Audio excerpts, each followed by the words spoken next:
Come here. Hello. All right, so I'll do my my talking video, my more so talking video with Miss Anya. The first day they were definitely very overwhelmed. Naturally, most dogs that first come in for a boarding trainer are a little bit more like, what the heck is this place? Neither one of them would take food from me. Bo was a totally different dog the next day. She's still a little bit more reserved with everything, whereas he's much more apt to playing around and being silly with me. She just likes to be sweet girl and cuddle and stuff. So homework for this weekend, it's always kind of weird the first day, or the first week, just because it's so much repetitive of like little tiny things. But I know like the big thing for them is just engagement overall, like having them listen to you. So whenever I'm trying to help an owner kind of mend their relationship with their dog, the big thing that I'm really going to push is almost like nitpicking little tiny behaviors, as following through with the things, even if it's not that big of a deal in that context.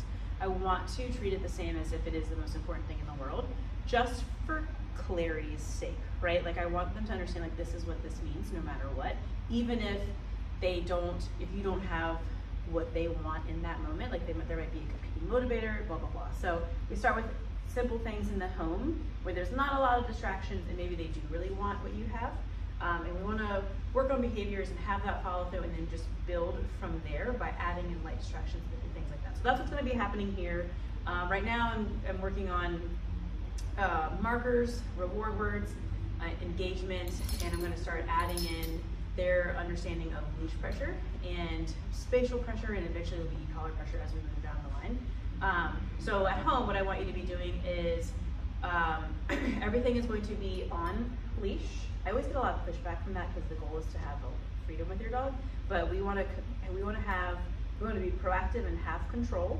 So they're going to be on leash so that we can interrupt unwanted behaviors and not allow those unwanted behaviors to be successful. And the more times that happens, we'll see a change in how our dog responds to it, because we're not having improperly conditioned responses to things that we're saying, right? So like we know that no means no as humans, but what does that mean to our dog? I'm just using no as an example.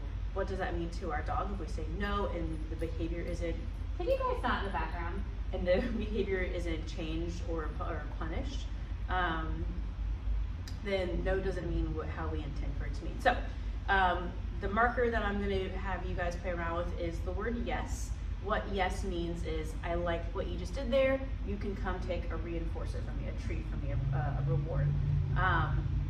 I try to be kind of playful with that. I don't want it to be just here's a snack and then I move on. I want to have a little bit of interaction, affection, and things like that, especially for Miss Anya because she really craves this. She'd rather have this than the actual food itself.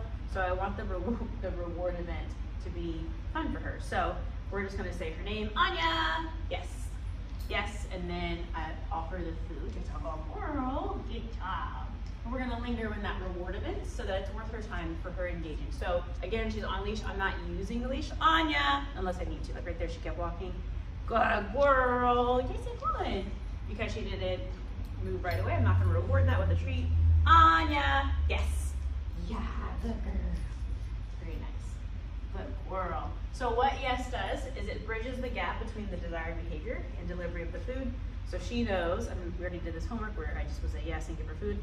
She knows that yes equals the presentation of food. So I'm rewarding the exact moment in time that she responded to me saying her name like that and turned in towards me. And then there's like a couple seconds where she can come take the food from me. So what this is going to do is just strengthen her concept of a recall. And because she is on leash, if she chooses to like get distracted or go do something else, like just that time a second ago, I can't interrupt that and be like, nope, not an option. I know that that might be a little bit more interesting than what I have to offer, but this is your option. Anya, yes. The leash is just there to stop those things from happening. I don't want to use it initially if I don't have to, because I want her responding to my verbal cues.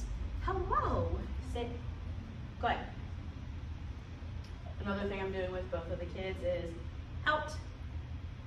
Riso, get out of here. That thing, your bang is in the way. Out.